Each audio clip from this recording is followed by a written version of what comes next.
आज कहा महंत जी ने कि लोग कह रहे हैं दीक्षा के लिए, तो भैया हम दीक्षा नहीं देते हैं। पहली बात, ठीक है, अगर दीक्षा की एक मर्यादा भी होती है कि पहले तो अपना आहार शुद्ध होना चाहिए। आहार शुद्धि में यही ध्यान रखने की बस बात है कि जो वस्तु का भोग भगवान को नहीं लगता है वो वस्तु हमको जीवन भर नहीं ग्रहण करनी। अब गलती से कुछ हो जाए तो अलग बात है, धोखे में, जानबूझ के हमको ऐसी कोई वस्तु ग्रहण नहीं करनी चाहिए। और दूसरा, बहुत बड़े महापुरुष आपके निकट ही हैं, पूज्य बड़े महाराज जी, मोद मंदिर वाले महाराज जी, तो उनके होते हुए किसी और की आवश्यकता, किसी और की ओर देखना भी नहीं चाहिए।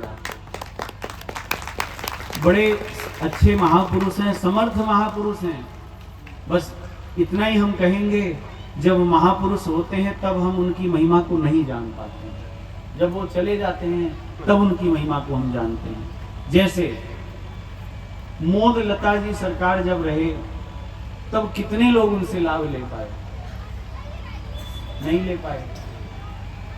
कई लोग सोचते हैं ना, जैसे गोस्वामी तुलसीदास जी के समय हम होते तो हम उनका दर्शन कर लेते, उनका लाभ ले लेते।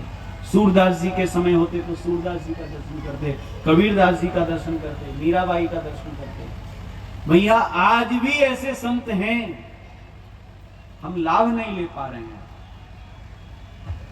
हमारी वह महत्व बुद्धि नहीं है। और आज के 100-200 वर्ष बाद ना, जैसे सूरदास जी और मीराबाई के पद गाए जाते हैं, ऐसे इन महापुरुषों के भी रचनाएं गाई जाएंगी। अब हम आपसे पूछते हैं, विवाह के पद में मोद लता जी के पद को हटा दिया जाए तो विवाह में रहेगा क्या? इतने बड़े महापुरुष आपके यहाँ पर हो गए, ये कोई सामान्य बात नहीं है। प्रारंभ मंगल से होता है।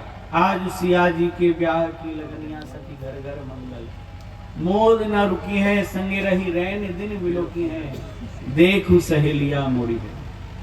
और अब हम कुछ जगह हम सोचे हुए हैं, ये हुआ, फिर घोड़वा समकावत आवे, ये मोद लता जी का पद हम भूल भी सकते हैं। द्वार 4 में जो परिछन होता है उसका पद, आनंद आनंद आज सुबह हो, उसमें मोद लता जी का पद। और बढ़ते बढ़ते हम कम कर रहे हैं संख्या। आरती देख लें, रंगीली आरती करुणी की, वो भी तो श्री मोद लता जी का ही पद है। तो किसी को यदि दीक्षा लेने का विचार है तो आप पूज्य महाराज जी से जुड़िए।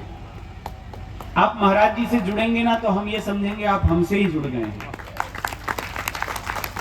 तो हम भी महाराज जी के ही शरणागत हैं।